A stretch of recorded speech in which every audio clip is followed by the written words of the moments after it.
was it like for you to work with an actor who's also your director?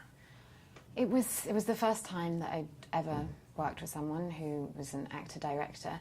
It was very intense because obviously working with an actor, they know exactly what the process is like. They have done it a million times before, and Ralph is very particular, and it was obviously a performance-driven film, so he was very much very strong and very honest. I think that was the main thing that I really appreciated about him. You know, he'd come up to you after a take and say, "That was absolutely awful, can you do that again?" You know, and he's someone that I trusted his judgment. Did you know about this story at all? Kind of growing up, the world of Dickens, we all think we know. This is kind of surprising to hear this story. I mean, were you even aware of it beforehand? I didn't actually, no, I wasn't aware of Nellie's existence. I knew that Dickens I knew that he had a very large family, and that he had a closeness to his sister-in-law that people thought was a little bit strange. But that was the sort of only information I knew about him, and it wasn't until I got the screenplay and then read the book it was based on that I realised that there was this whole other life going on that he had with Nellie.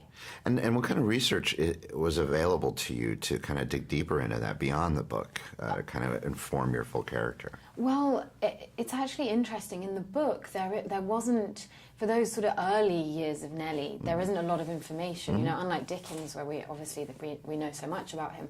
So I felt a bit like a detective in some ways. Nice. and used a lot of my gut instinct about her. I went to visit the house where she grew up in, which is still in London with her mother and sisters, and they were she was from an extremely poor background, and so I felt like there was an extraordinary strength in her character, in the way she handled Dickens and dealt with that relationship. Obviously someone who had so much more sort of power and money, and I thought that imbalance was quite interesting. What do you think it is about Dickens' work that we're still here today talking about it? I think he just understands human nature.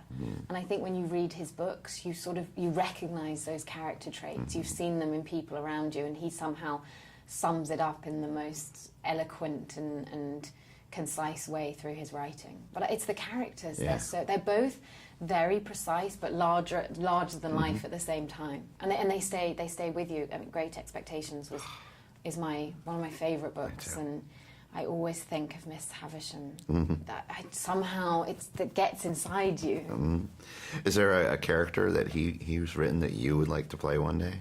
Well, I felt, interestingly, I used Estella a lot in Nellie. Some people think that there's no biographical elements in Great Expectations, but I mean, it's only my kind of supposition, but I feel there's a lot of Nellie and her mother in that dynamic.